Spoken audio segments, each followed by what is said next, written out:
Bharat America की deal को लेकर सबसे बड़ा सवाल जो है वो खेती और डेयरी को लेकर हो रहा है कि वो खेती और डेयरी जिसको लेकर भारत ने जीरो टॉलरेंस की नीति बताई थी। ये कहा था कि हम किसानों के हितों के साथ कोई समझौता नहीं करेंगे। क्या अब भारत उस लक्ष्मण रेखा को पार कर रहा है? क्योंकि इससे पहले भारत की हर डील में एक लक्ष्मण रेखा रही है, खेती और डेयरी सेक्टर।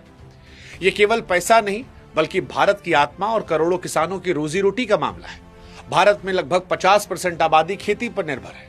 अमेरिका के कृषि मंत्री का यह कहना है कि भारत की आबादी अमेरिकी किसानों के लिए एक बड़ा बाजार है और यह किसी चेतावनी से कम नहीं। सबसे बड़ा बवाल जो हुआ है वो इसी को लेकर चल रहा है।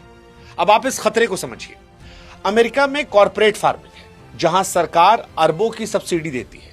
भारत में औसत किसान के पास 1 से 2 एकड़ है।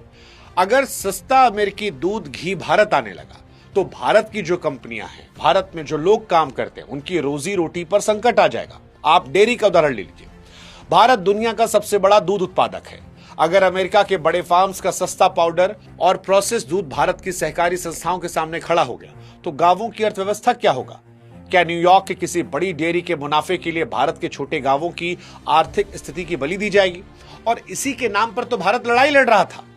भारत कह रहा था कि हम किसानों के हित से समझौता नहीं करेंगे और इसी को डोनाल्ड ट्रंप हाईलाइट करे कह रहे हैं, उनके कृषि मंत्री हाईलाइट करे कह रहे हैं, उनके एम्बेसडर हाईलाइट करे कह रहे हैं। हालांकि भारत ने अब तक इस विषय पर कोई टिप्पणी नहीं की है और दुनिया और भारत यही देखना चाहता है, भारत के लोग, कि क्या प्रधानमंत्री नरेंद्र मोदी ने वो लक्ष्मण रेखा भी पार की है।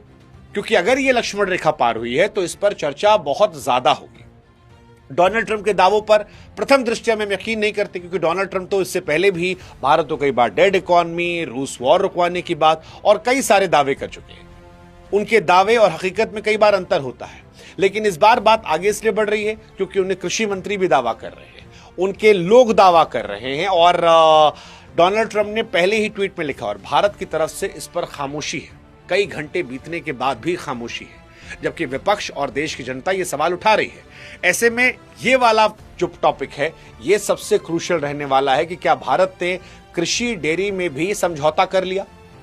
अगर ये हुआ तो फिर इस पर बवाल होना तय है। ये सबसे कमजोर कड़ी कहलाएगा और ये फिर शायद अमेरिका फर्स्ट नीति के सामने मेक इन इंडिया या इंडिया फर्स्ट को दबाता हुआ दिखाई पड़ेगा। पूरी कहानी सुनने के लिए हमारे YouTube चैनल पर जाएं, शुभांकर मिश्रा YouTube पर सर्च करें और इस वीडियो को जरूर देखें।